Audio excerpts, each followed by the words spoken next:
Well, good morning, good afternoon, good evening, whatever time frame it is for you all today here. Welcome to the Deploy Part 2, Fast and Frictionless. This is the second of our three-part webinar series that we have. My name is Blake Croney. I'm your host. We also have Julio Petrovich from NetAlly here. Say hi, Julio. Hey, everyone. Just here to help with any questions on the background. So remember, if you have any questions, feel free to use the chat to ask those, and I'll forward them over to Blake. Yep. So yes, all lines are muted, but we do want you to ask questions. If there's something that I misspeak or something that you didn't quite understand what we're getting at, please do use the questions panel on Bright Talk here to be able to ask that. This is being recorded as well, so you will receive the on-demand version and a PDF of the slides afterwards so that you can reference back into her and look at things as well. So feel free to ask as many questions as you want. We'll try to get to them as many as we can. If we can't get to them live, we will follow up with any answers that we need to provide as well. All right. So quick agenda here. We already did our intros, and hopefully a lot of you tuned into the first part of the webinar series that we had as well. So kind of know who I am. But what we're going to talk about today is two topics, fast and frictionless, which are two interesting topics that come to mind a lot when we look at wireless networking. To be honest, it's when we're looking at networking in general as well, but it seems to be more so relevant with wireless and a lot of confusion around it and what we have to go through with we're working towards becoming fast. Like, what defines fast? How do you measure wireless? How do we scale that as well? And it's important to understand these topics when you're going from that, simple. I always say wireless is really easy to deploy because it's really hard, easy, to put up an access point from, whatever electronics store you go to, and you have it working. But then how do you make that scale up into hundreds, thousands, tens of thousands of users that you might have that you're out there? More importantly, though, also, how do we make it frictionless? And primarily, this is going to be a discussion about our guests. Last month in our webinar, we talked a little bit about authentication protocols and getting our corporate users on. But what about guest users? Captive portals is a big discussion point with wireless networks. Why is it a big discussion point? And then also we're going to look at and try to take a quick stab at understanding, what this new concept of OW is, or opportunistic wireless encryption, where we can have an enhanced open network, if you will, where it still has ease of use to be able to get your guests on, but it's a little bit easy encrypted as well. So that's kind of important. So let's go. Let's take a look at this. Let's see what's going on here. All right. And of course, that slide. There we go. It kind of skipped up into there, but this is the series. Sorry about the animation. Sometimes don't work the greatest in Bright Talk. So this is a series that we've already had on there. The first one we talked about. If you were one of the past attendees, you should have that information in there. And then if you weren't a past attendee, you can go and look at the link here, netally.com, Wi-Fi 6-6E-series, and you'll be able to get that past recording of the back end. Again, today, like I said, we're talking about fast and frictionless. And then next month, we're actually going to be looking at a bunch of this with the AirCheck G3. So we'll talk more about that later on, because you'll also be able to win potentially an AirCheck G3 at February 14th. All right, so start off here, Top Gun, Maverick. Feel the need for speed. That's always something that we talk about when we're looking at networking. It's always about faster, faster, faster. And we leverage the speed as a metric of selling, really, when we look at it. And the main reason is because if I go to you and I sit down and we say, all right, I'm going to give you this new access point. It has 4 spatial streams. It has 2 transmit, 2 receive, or 4 transmit, 4 receive. It can do MU-MIMO. It can do OFDMA. Like, that doesn't necessarily resonate in our heads. The things that resonate in the heads when we're looking at, should I go from this access point to this new access point, is speed. That's the easiest metric that everybody understands. They understand the fact that if I can go faster, it's better. So I want to have more speed, right? I want to be able to have that top end speed. But does that really matter? Or was that really important? What is it that we're actually looking at? And that's what we're going to discuss here today. But I want to open it up first with a poll question, because I think this is a really interesting discussion that I always talk with folks at. So I'm going to open up the polls. It's accessed from the menu side there. And I want to understand is, how do you measure speed and how do you measure performance? What do you consider to be that value that when I look at this and I say, okay, number of retries. If the number of retries are really low, I have a good performing network. Do you look at it as the associated data rate? What is that associated data rate that I'm actually connected at? Does that dictate whether you have a quality network or performance? Ping packet loss. I know many of us, we look out there and we always look at it and say, okay, well, if I can ping it, if it's got a low response, we talk about gaming and it's, low pings versus high pings. That means that it's going to be a better performance in there. And then speedtest.net. Do we just leverage speedtest.net? Is that the thing that we always go to and we always look at? Because we always want to figure out what's the easiest way to measure this. Well, I'll just hit speedtest.net and I'll look at it through the browser, right? Because I'm going to be able to look at raw number that says, okay, I tried to download this and I uploaded it. So see what some of these results are coming in here. Just gonna give it just a couple more seconds here to get some more data. We got some other votes coming in here. And there's no right or wrong answer here. We're going to talk about this here in just a second. All right, so our results on this are number of retries, nobody. Great. Well, I'm not going to say nobody because we had some all above down in there. But number of retries on its own doesn't necessarily mean anything because we have to look at it in terms of wireless. Wireless is built on the foundation of retries. It is going to do whatever it takes to try to get that frame sent. So if we have retries, it doesn't necessarily mean that that's a bad thing. Having retries just simply means the network is doing what it's supposed to do, is it's trying to send the data. So whether it's low retries or high retries doesn't necessarily make it too much of a difference in terms of just a raw measurement, because you could have a lot of retries and we're still retrying at the higher data rates. Okay, so associated data rate. This was one of me doing that whole test question writing, and I put on my test writer hat on this one. Associated data rate. Associated data rate really doesn't mean much in terms of performance. And what I mean by associated data rate is if you look at your wireless utilities and if you're on a Mac in the upper menu, if you look at your network profile or network connection status on Windows, associated data rate says that this is what I associated at.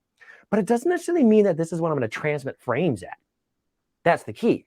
Transmit frames at. We could be associated at one data rate, but we could actually transmit at higher or lower data rates because that changes every single time that we send a frame. Ping packet loss. I don't put too much stock in this because it's what are you pinging? What is that device? I've talked about this a lot in the courses I teach, that ping is a real tough measurement to actually look at and leverage to determine if the network is performing well or not. Speedtest.net. Now, this is an interesting one. Speedtest.net on its own is showing you a lot of data, but what is it showing you? What's it actually measuring? Is it measuring wireless performance? Is it measuring WAN performance? Or is it measuring wired performance? So really, this is one of those situations where all the above has to be put together in order to be able to come up with a holistic view of what the network looks like. Because the question you always have to ask yourself when you're looking at anything is, what am I measuring and where am I measuring it? And just a very basic, simple network diagram here that we have shown here. If I look at this and I say, okay, measuring speedtest.net, where is that speedtest.net? What is that taking its measurements of? Obviously, I'm looking at it from the wireless link of my device, whether it's a laptop, a PDA, a tablet, whatever the case might be. We're looking at it from there to the access point. But then we're also factoring in everything from the access point to the switch, to the router, to the firewall, to the WAN link.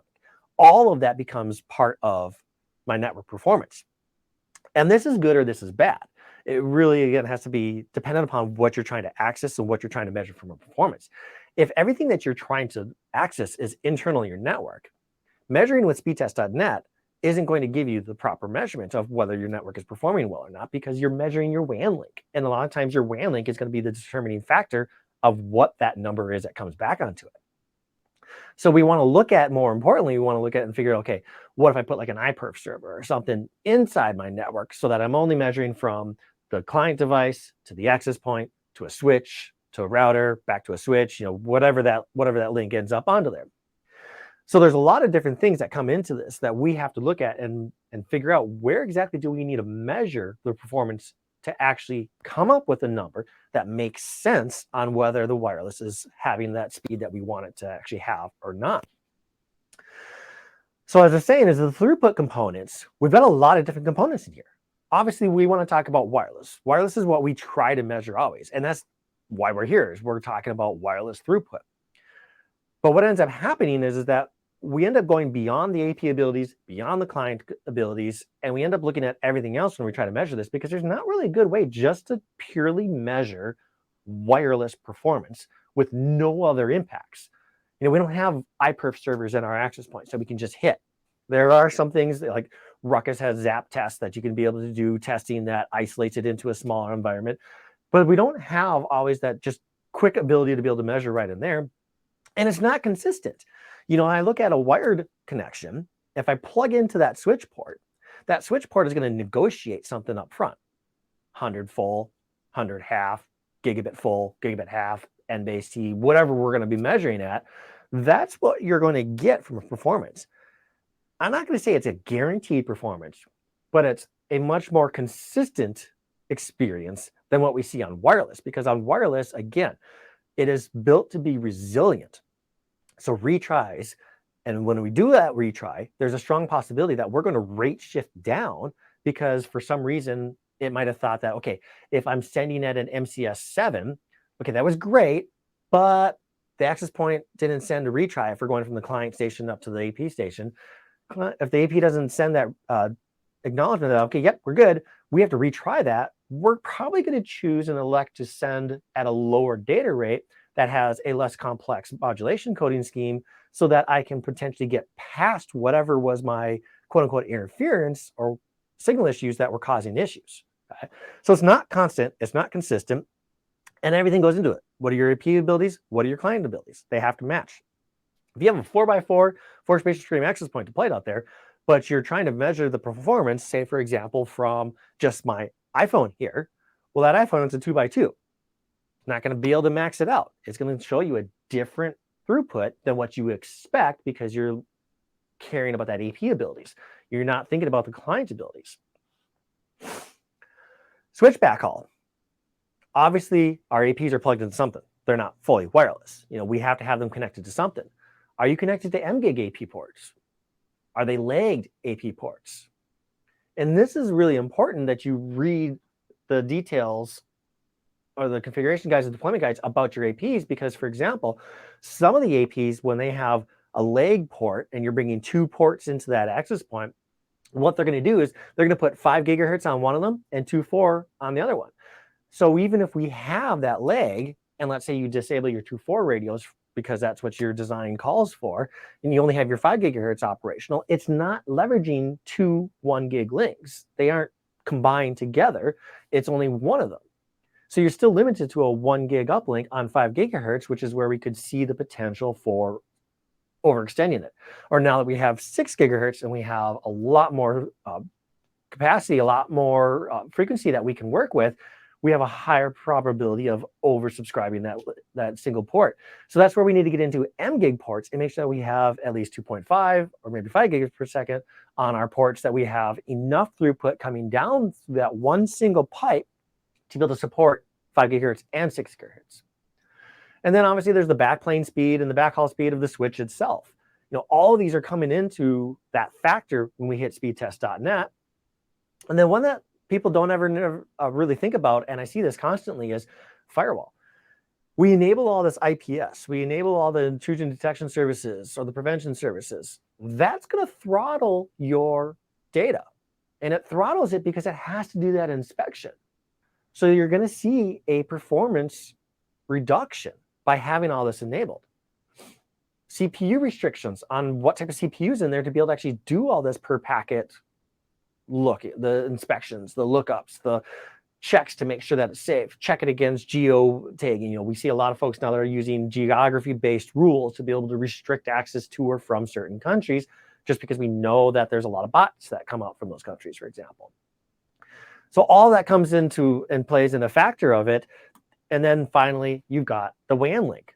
That WAN link is clearly your most defined limiting factor, because what you pay is what you get.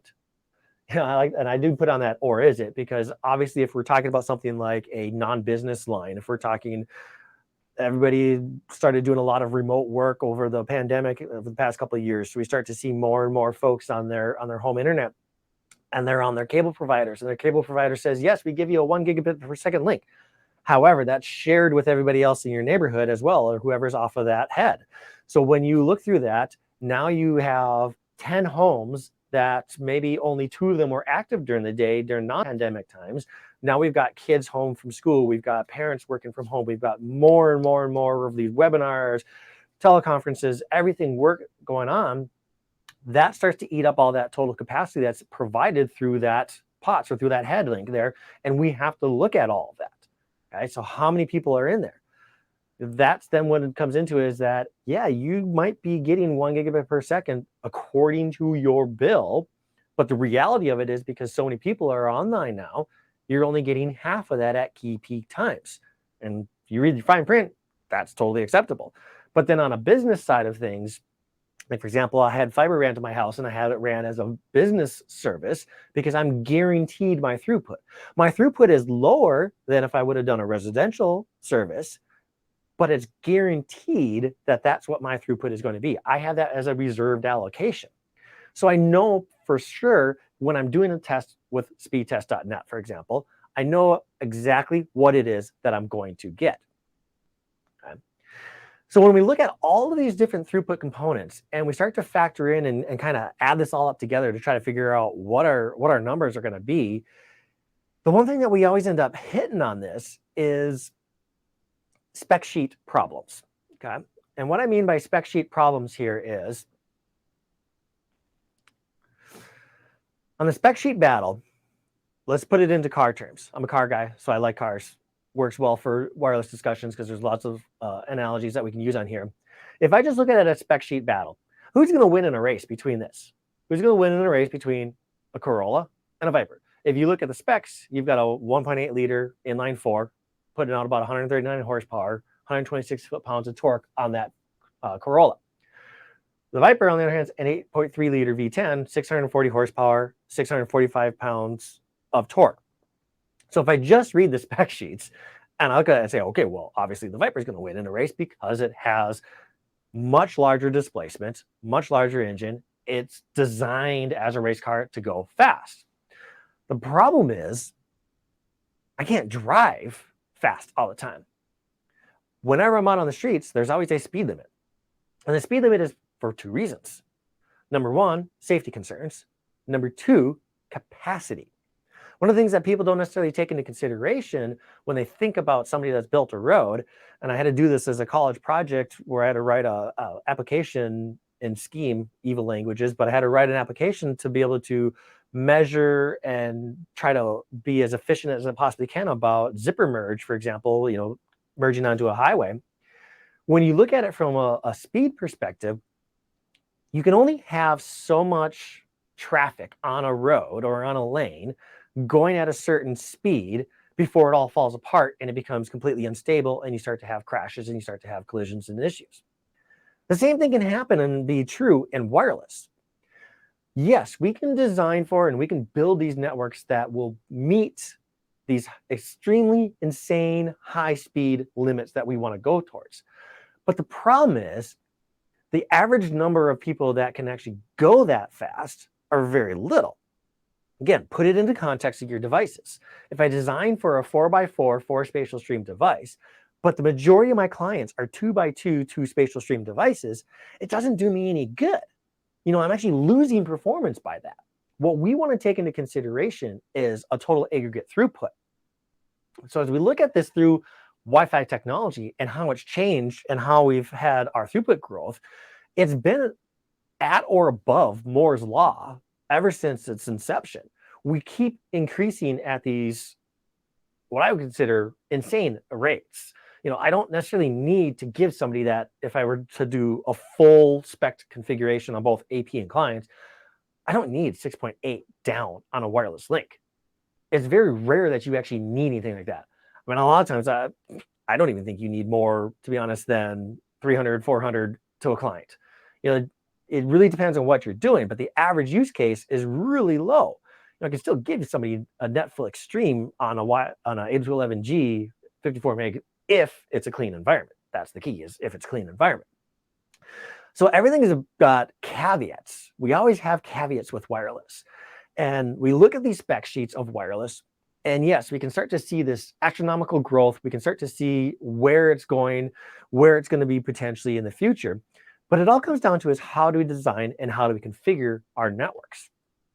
So I want to ask a question here real quick. I want to ask how you configure your wireless networks. So I'm going to open up open up a poll here. What size channels do you deploy on your networks?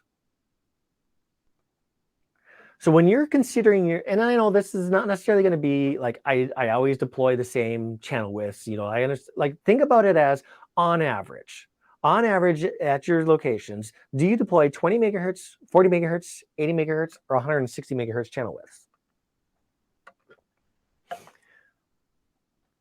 And it's an interesting discussion, an interesting question to have, because for the longest time, we've always looked at it as, okay, 20 is great, 20, 20, 20, 20. And then in businesses, it started going to, okay, 40, if you can do it, but never go above 40. Never do anything above 40. It's always got to be less than 40 megahertz. There's no way we can do 80 megahertz. No way we can do 160 megahertz. And I'm totally, yes, like overgeneralizing this, because obviously we've got discussions about whether or not you can use DFS channels, whether or not you have access to those channels in your geographical region per your standards bodies. Yeah, there's a lot to this question, and I'm overgeneralizing it here, but it's an interesting question still to have, because we always have these heated debates about what your channel width should go. And I'm still seeing a couple of votes in, so I just want to give it open here for just a little bit longer here to see what happens on this, and then we'll close it and go on here. All right, let's see what the results are. Survey says, not surprising, vast majority of y'all are deploying with 20 megahertz channel widths. Okay, that's not surprising. I see that constantly. 29% 40 megahertz and 5% 80 megahertz. Nobody on 160 megahertz. I mean, come on. Nobody's feeling ambitious and wants to go 160 megahertz. Yeah, I've got 160 megahertz in my house here. Would I deploy it out in the industry? I've only done it on a couple occasions when I know that I don't really have anything else around it. But why do I ask this question? Well, I ask this question because when we look at it in terms of a spec sheet, we look at the maximum throughput that our wireless networks provide us. 64% of you are not even getting anywhere close to what the spec sheet says. And this is at reality versus theory. In theory, look at even Wi-Fi 7 that's expected, maybe to be certified and ratified next year. What we're looking at it in the 2.5 or 2.4, 5, and 6, 320 megahertz channel widths, which is going to be kind of interesting. I'll be really interested to see how that works out. But potential of 46.1 gigabits per second. Okay, that's a little excessive. Now, I could see that in terms of like a bridge link, for example. Like, I see that as building interconnect. I'm going to run a 320 across the street or across a small lot, whatever the case might be. I'm going to try to do that on a short range where I just can't run fiber because it's too cost prohibitive or whatever the case might be. But we put this into the context here of what a real world configuration and the limited channel usage we have. This is where it matters. This is where it becomes important onto that, is with you not running the higher channel widths, it doesn't matter what these maximum throughputs are. Again, it doesn't matter if you ever have that Viper, because you can't go that fast. You're already limiting yourself because you're putting a speed limit on your network to begin with, according to your channel widths, because a channel width can only have so much capacity and only have so much throughput onto it. So this is about what we want to have the conversation about, is being consistent aggregated throughput. That's what really matters. And I talk about this on one of our blog posts that we have up there. So I put the link in here, but you can also get to it through the Wi-Fi 6 series webinar links. We have all of our Wi-Fi 6, 6E links that are up in there. And I talk about this in this relationship about channels and how we should leverage the channels and how we want to use it to be able to have the speed and have the performance that we want. And as we start to leverage 6 gigahertz, think about it this way, is that it is a fresh medium for us, okay? we don't necessarily have any rules in place that we want to use on there. So let's not consider bringing 20 megahertz as the norm to 6. Let's look at bringing that up to speed. Let's look at as like, okay, I'm going to go 80 on 6 gigahertz because I have so much channels that I can leverage, at least in the US. Europe, sorry folks, you're kind of a little bit hindered on the number of channels that you have. But in the US, we've got so much spectrum that we can use there. Let's lower that down. And it looks like we got a question here, Julio. Yes, indeed. Or it's more like a comment, but a lot of people are saying that they love that chart or that table you have there. And I was wondering if there's a way, I think I see the link down there, but people would like to know, hey, how can I get a copy of that? So you're going to have a copy of this because it's going to be in the presentation, and feel free to steal, borrow, butcher, everything. Not a problem there, but you will have a copy of that table after the webinar is done and we get the recorded file down, then we can send out the emails to everybody. That's part of the reason why you do the registration for the webinar. I know some people don't necessarily like paywall or the registration walls, but why we do this is so that we can send you this information and you'll have that table. Okie doke. Yep. Thank you. And that's it for now. Okay, perfect. Yeah, so it's a real interesting way of looking at it and seeing how all of this growth has been. I wanted to put it in a graph format, but I'm like, when you put it in a graph format, 11B becomes so small because of where we're at now. It just doesn't work anymore. So it's all about that consistent aggregated throughput. That's what matters to us. And I see so many people shying away from this, especially in RFPs, because again, it's the measurement of RFP is you always see this in the verbiage of it. It's like, I want 11 megabits per second per user. I want 8 megabits per client. I want this. I want that. And it needs to be a minimum or it needs to be a constant. And again, it comes down to is for which frame? What frame are we talking about when we're looking at this? Is all of our frames are going to be transmitted at different rates, depending on how the client and how the station or how that access point think they should be handling this. And I only took a small snippet of this table, but this table you're going to be able to get at, oopsie, it's not advancing. Let's try again.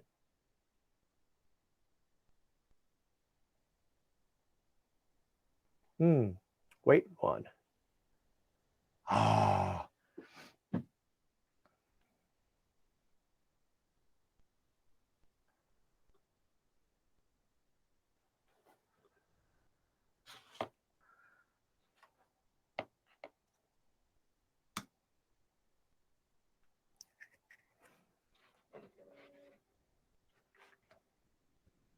Yep. I think I got it there for you.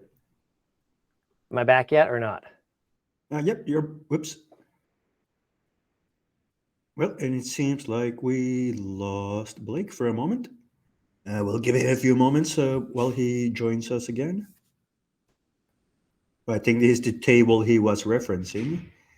And yep, this is the MCS table, which, as you guys may know, it is a very long table. And now, if you add all the Wi Fi 7 stuff, it will be even bigger or longer than before. Well, let's see. Yep, and there's Blake back again. Hey, Blake, I took over and was just as we're explaining talking about the MCS performance table, issues. but I'll let you take over now. There we go. Hey, welcome back. All right. Define IRE, talking about performance and consistency. And no, I'm not on a wireless link. I'm on a wired link. And oh boy, yeah, okay. Well, it's funny. Just as Julio and I were talking about before we started, I'm like, I couldn't even get to NetAlly.com. So I was I had my fingers crossed that nothing was going to happen. But all right, we're back here. Okay, so as I was saying here, wireless lacks consistency. And this is a small snippet of the table from mcsindex.com. It's a collaboration between Francois Regis and Sean Bender. They put together this website for this to be able to see this. Every frame is sent differently. And that's why I say is that associated data rates, like what you see in the information of your wireless connection window on whatever OS that you're at, it doesn't really matter because the data rates are going to vary vastly depending upon, again, things like what MCS rates are you at? Short guard, long guard, what's your interval rates? As we get into RUs on AX and 6E, everything changes. Spatial streams, transmit receive antennas, everything changes. So it means that nothing is predictable within wireless throughput measurements, okay? And that's okay. We don't want it necessarily to be entirely predictable. We want it to be consistent, that we know what this performance is going to be like, but we want the ability to rate shift down when we have interference issues, and we want the ability to go up as well. So as I look at and I try to measure things, one of the things that I look at in terms of how do I measure performance, how do I put all this together, and this is going to be some of the things that we're also going to talk about then in our next webinar when we actually leverage the AirCheck G3 and we show how you do some of this stuff on it. One of the things that I care about this is I'm going to go through it and I'm going to, instead of doing an iPerf test or instead of doing a speedtest.net test, what I'm actually going to do is I'm going to do a packet capture. And the reason why I do a packet capture is because then I look at and I see what are the data rates of each of those frames that's sent. And I can graph that in Wireshark and I can look at it and I can see, okay, how much of that is just kind of a normalized line versus is it erratic? Is it constantly up and down? If I'm seeing it constantly up and down, I know that I have a lot of performance issues somewhere. And it might not manifest itself when I do a speedtest.net test because I'm taking an average out across that entire download or that upload. But what it lets me do is it lets me see how much that client or how much that access point has to do rate shifting to be able to figure out how do I send that frame successfully. And if I see a lot of that, I know something is going on. I know that there's a client that's acting up. I know that there's an interference source somewhere. I know that something, maybe the radio itself is going bad in either the access point or the client device. Something's having problems. So I look at it and I try to figure out from a packet capture, how does that normalized traffic look like? And then I'm also going to look at, and I'm going to say, through this time period that I captured, let's look at all of the clients that are on the network, and let's look at and see what all the clients' data rates look like. If all the client data rates are somewhat similar, I'm okay with that. I'm going to be happy with that, okay? And I'm going to say that that network is performing well. Okay, so one other question here. Now that we've gone through all of this, and again, it's a lot to go through. That's why I have that. I referenced the blog link because I go into more details in that blog link talking about channel utilization or channel widths and how we're going to do this. Are you rethinking about how you use channels and define fast? Does it change the narrative of what you're going to look at and figure out, okay, how do I actually measure my wireless network's performance? Was I measuring it correctly to begin with? Was I maybe, maybe am I looking at slightly different technologies now of how I measure it? I want to deploy some iPerf. We've got a lot of features and functionalities that we can leverage that we'll talk about with where we're looking at on how do we go from a air check to a test accessory, for example, to be able to get more localized speed performance. We're going to look at that in the next webinar. And then we've also got obviously speed test that we can do on here. And we're going to talk about that, talk about the next time around here. All right, so I like to see those numbers: 25% yes, 50% no, 25% maybe. And I think this is kind of where you're at, is that the discussions around throughput, it's a really awkward and weird conversation because it depends on if you're still on that 20 megahertz jive. If you're not ever going to be leaving AC anytime soon, you're probably still going to be on 20 and 40 megahertz channel width. So there's not much that you're going to be able to change, right? That's kind of where you're going to be at. But if you're leveraging and you're pushing and you're growing into the Wi-Fi 6E as we start to get more 6E capable devices with 6 gigahertz, strongly urge you to look at and consider upping your channel widths and being able to benefit from that higher throughput that we have. Okay, let's talk frictionless. Let's talk about how we get on the wireless network here. Let's have our Oprah moment where everybody's going to get a wireless network. If you have kids, that's kind of one of the strangest things in the world for me is that I have 2 kids, and not that I have kids is strange, but how they act around wireless is they expect wireless to be everywhere. They expect to be able to get on a wireless network anywhere, anytime, and have no issues whatsoever. We'll be sitting in a car and they'll be like, I want to get online. And my son, who just turned 9, he'll talk to my daughter, who's 13. She's like, turn on your hotspot so I can have connectivity on my iPad because my iPad is not a cellular one. I need to be able to get onto it. So it's really weird that, wireless networking now, everybody expects to always have this, and they always expect to be able to get on it without any problems. So let's talk about it in terms of relationships of guest networks, because again, we already discussed a little bit last webinar about internal networks, but I want to look and focus primarily on guest networks.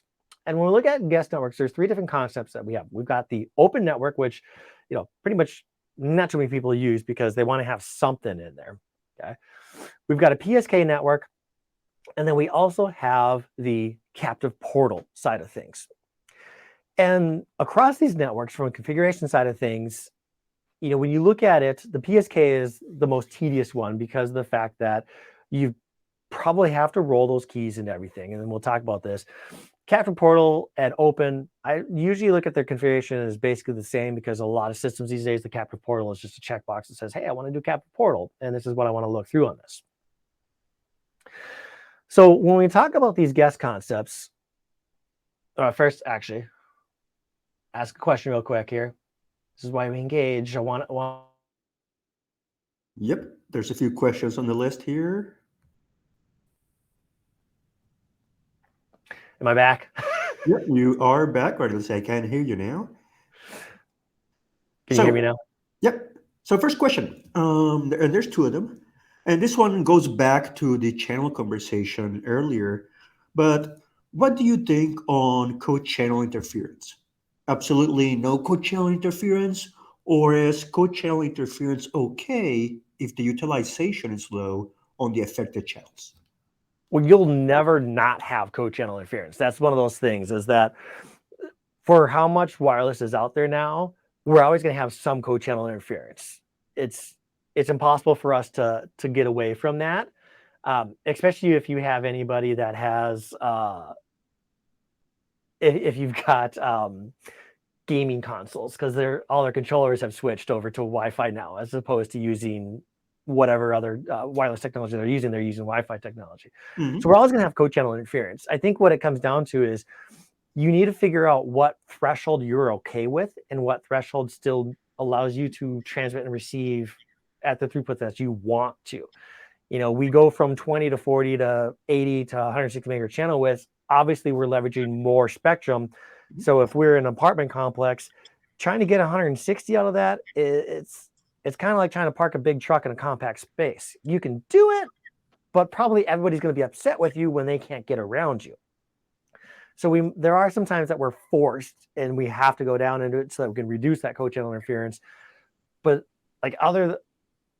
I'm trying to even think, even some of my most rural customers I have still have code channel interference from something, from like a buildings management system or something else that's on wireless. So it's really hard to not have code channel interference.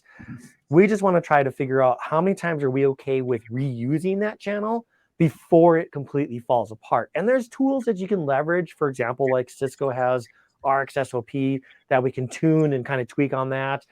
There's different things that you can do to try to lower the impact of code channel interference, but your mileage is going to vary on those.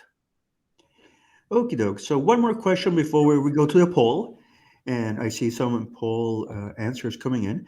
So, and maybe I should answer this one, but can you use the Oprah meme to give us all an AirCheck G3 or an NXG? And well, maybe not to all, but if you join us on our next webinar on February 14th, you will have the opportunity of winning an AirCheck G3. So at least one of you will get an AirCheck. Yeah, and now one lucky person will have the Oprah moment. All right, so so we had poll results come in while we had questions. Thank you for answering the poll question while I was answering the questions, so we could conserve some of the time here from our issues. So we're going to go ahead and end that poll. Not suspecting, Capture Portal is the one that wins out. PSK I see typically a lot more in European countries than I do in the States. It's kind of, I don't know. I'm not really sure why, the reason behind on that. But let's talk through these real quick here, and then we'll go through these somewhat quickly so I can make sure I have enough time to talk about the OWE side of things here. I apologize for the technology issues that we've had here. So obviously Open, it's frictionless, 100% client support. And the big thing is that there's no support needed from your staff. Everybody knows how to connect to an open network these days. It's so easy to do. Everybody knows how to do that. The cons, obviously, is that it's insecure and we have bandwidth abuse. Kind of a big issue, and this is one of the reasons why I feel that in European countries, a lot of places we also do see PSKs, is that they want to offer some level of security. We've got a lot more privacy laws in European countries than we do in the States, it seems. So I want to look at technology side of things. So PSK, obviously a pro is that now we are secure because they're using a key. Their traffic is what's secure. I don't necessarily say that the pre-shared key itself is secure, because if the pre-shared key is just the restaurant name, for example, it's not really secure, but it provides encryption for the client devices. 100% client support. I've not come across a client in the past few years that does not support PSK in some shape or form. And I still do say that there's no support needed because most people understand how to put in a pre-shared key now because they've done it for their home network so many times.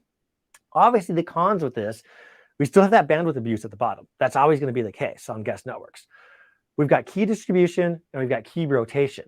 How do we distribute that key? Through a QR code? Well, then we got to update the QR code. Is it just written on a piece of paper at the front desk? Is it on their visitor information? Is it an SMS message? Well, how do you get that SMS message if you don't actually have cell coverage? And how do we rotate that key? How often do we need to change up that key to be able to appease any compliances or anything that we need to look at, or also, again, to reduce the bandwidth abuse on it? Captive portal, the pro, and then I use this loosely, acceptable use policy. And you appease legal by having something that says, hey, behave when you're using this network. Cons, again, is it's still insecure, it's bandwidth abuse. I say support is required because you have to have something that your network team is also maintaining in another box. They're maintaining that captive portal. You got to work with legal. You got to get all the terms out there, all that. And there's tons of end user issues with that. Tons of end user issues because they don't necessarily expect that to happen. Now, we have a lot of tools, thankfully, that allow this to be able to be automated somewhat, where if you connect your iPhone or whatever, it always does the captive portal network detection to figure out if there is a captive portal and if you have to log in. But if those don't work, ends up being where the network doesn't seem like it works and the end users start to complain and users have issues, or if their session expires in the middle of their work, they lose work, blah, blah, blah. You're going to have tons of issues with that. So captive portals, there's a lot of concerns about using captive portals. So what we want to do is ask that question now is, what if there was a better way to be able to do this? What if there's a better way that, okay, hopefully I'm back. What if there was a better way to be able to do this? And there is. We've got a better way now through what's called OWE, or Opportunistic Wireless Encryption. So we have this enhanced open, is what it's called now, and it replaces open by using OWE. All traffic is encrypted, again, so we don't have to worry about clear text transmissions. Okay, all of our traffic, all of our guest traffic is encrypted. Don't have to worry about anybody attacking that, being able to steal anything with that, causing problems, interjecting frames, whatever the case might be. So what happens with OWE is, instead of it being an authenticated Diffie-Hellman exchange that we do like with WPA3, so these two are somewhat mutually inclusive, but also exclusive, because it doesn't necessarily mean that if you do WPA3, you also can do a OWE. You have to look at your client support on it. So we do an unauthenticated Diffie-Hellman exchange at the association to create our keys that we then leverage for our four-way handshake to be able to encrypt our traffic. The nice thing about this is that it's transparent to users and admins. This just appears as an open network. Okay? So we end up now where we have two SSIDs. So with the OWE deployment, has to have two SSIDs. It's got client support. Eventually, we're going to transition to where it's just one single SSID. But like most things, we need to have some kind of transition state. And we're in that transition state right now. So the first SSID is your traditional open broadcasted network. The difference is that now we have OWE transition mode enabled. And by enabling this, what ends up happening is, in the back end, the infrastructure creates a secondary hidden SSID. This one's not broadcasted. Okay? It's not going to be available in beacons. So what ends up happening is that OWE network, the clients are now going to be redirected to it if they support OWE. When you look at it in your tools or you look at it in your network list, it's going to show up as a password protected network. Again, because of the fact that it is creating the keys. We're going through that Diffie-Hellman exchange to be able to create our keys to be able to encrypt our traffic. So it is a padlocked network because it has encryption on it. Okay? But there's no password that we actually know about on it. So this deployment model allows us to be able to support our traditional open network client devices today. And yes, you could have a captive portal on that. You could do other things you wanted to. But the client devices that support OWE will be transitioned onto that encrypted network, and their traffic is secure, so we don't have to worry about anything happening with their traffic. Now, a lot of people will ask is, why do I want to waste AP CPU cycles on encrypting client traffic? It's not so much that you care about their traffic being encrypted we care what they're doing.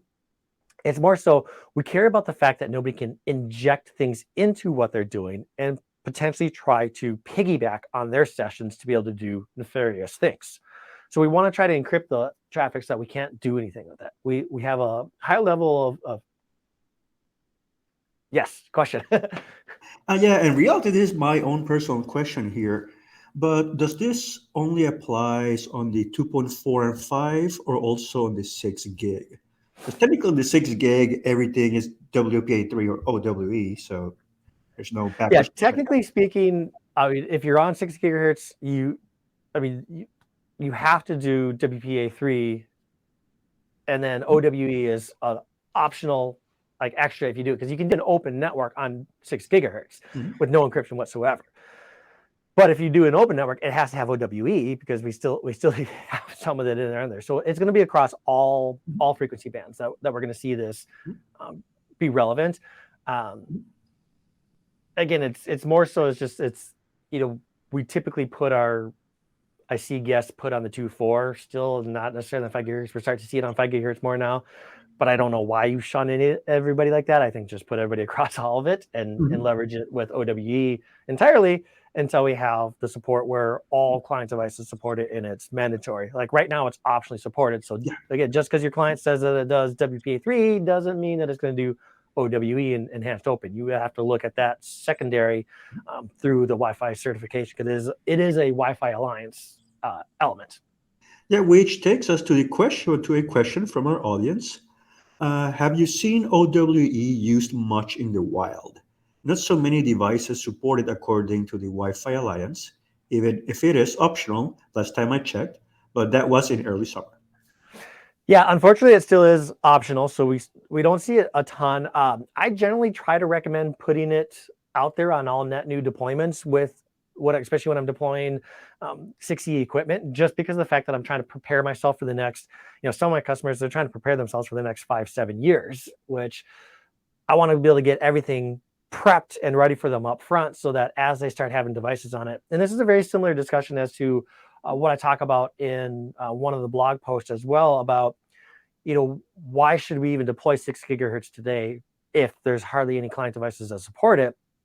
And it is, you want to support things in waves. We had wave 1 and wave 2 AC for a reason.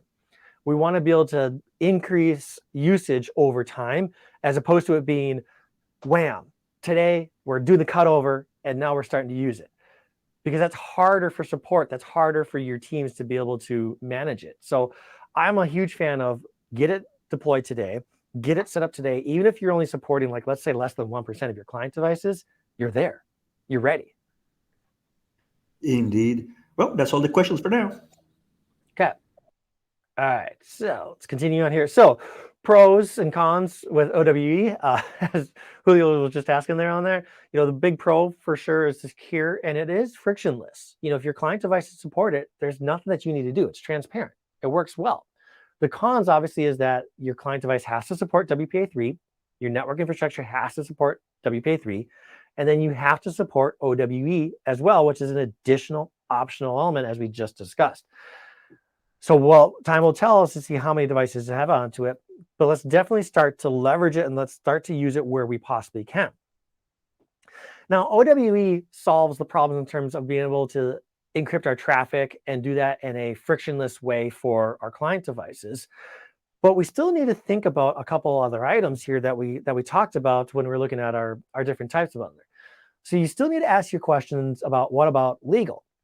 And the big thing is when we looked at captive portals, it was for two primary reasons, really: legal and marketing.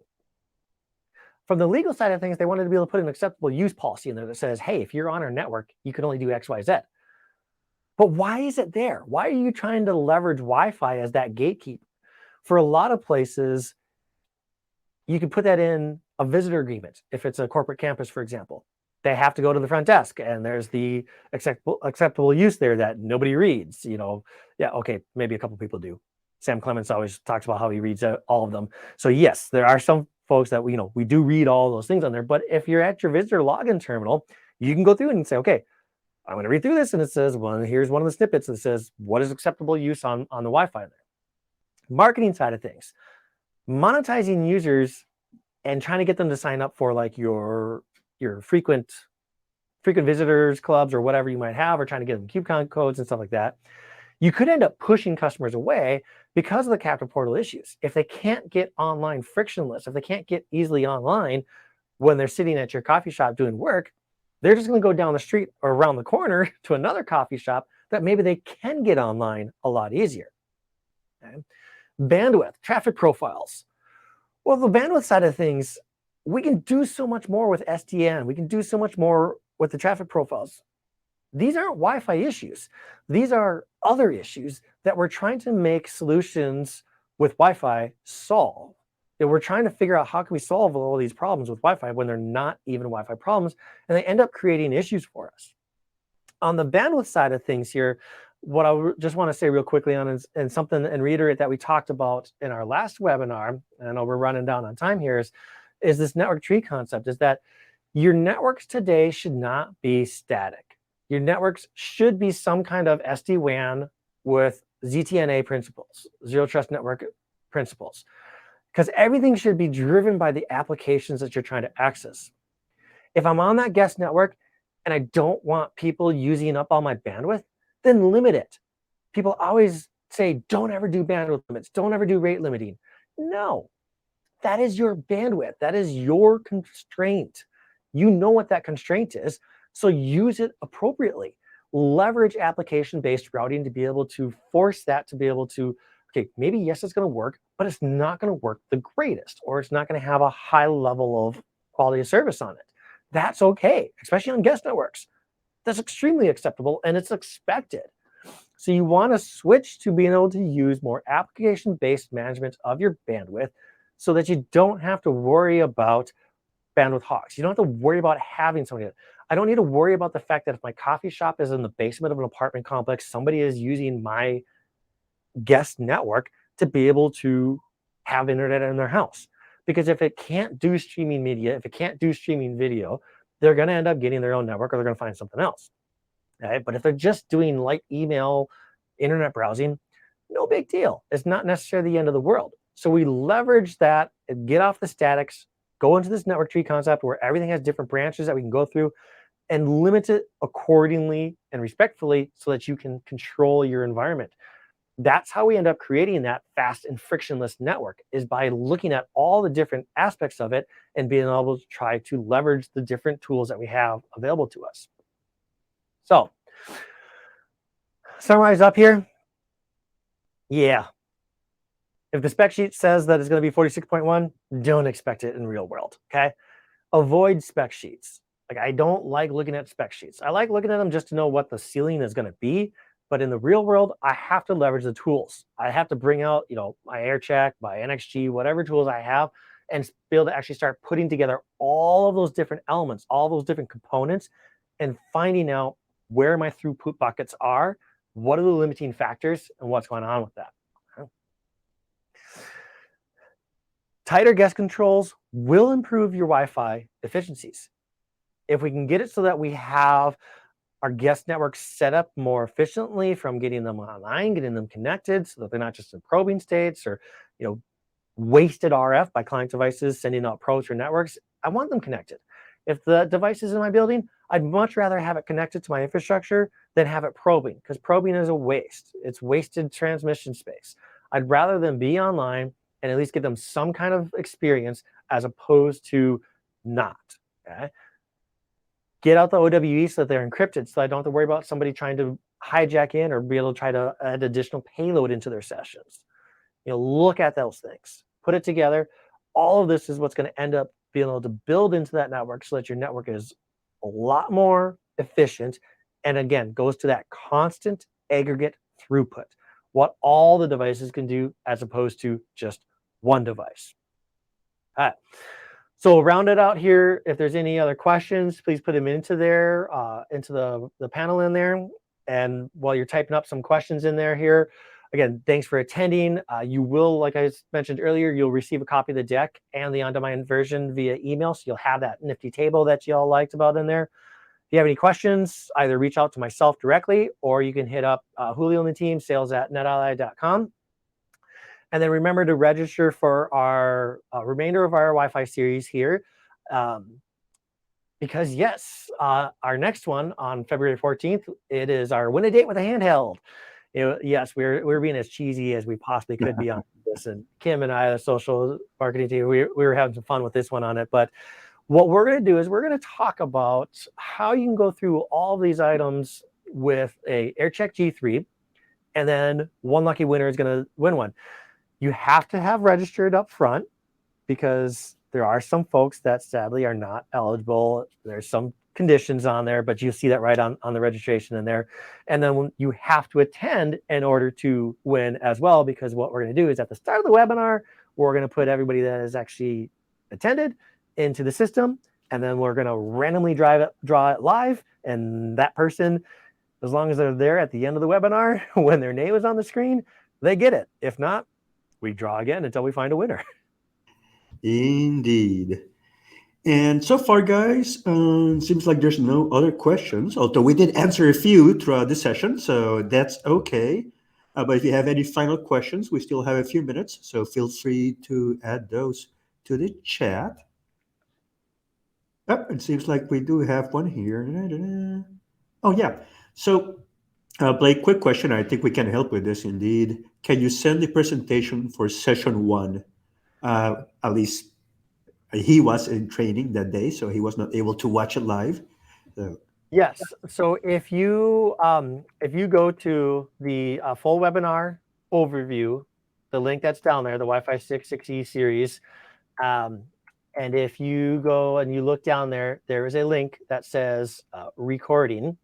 You will be able to click on the recording and be able to get access into that. You need a BrightTalk account, or actually, no, I think you don't need a BrightTalk account for the recordings. No, you do.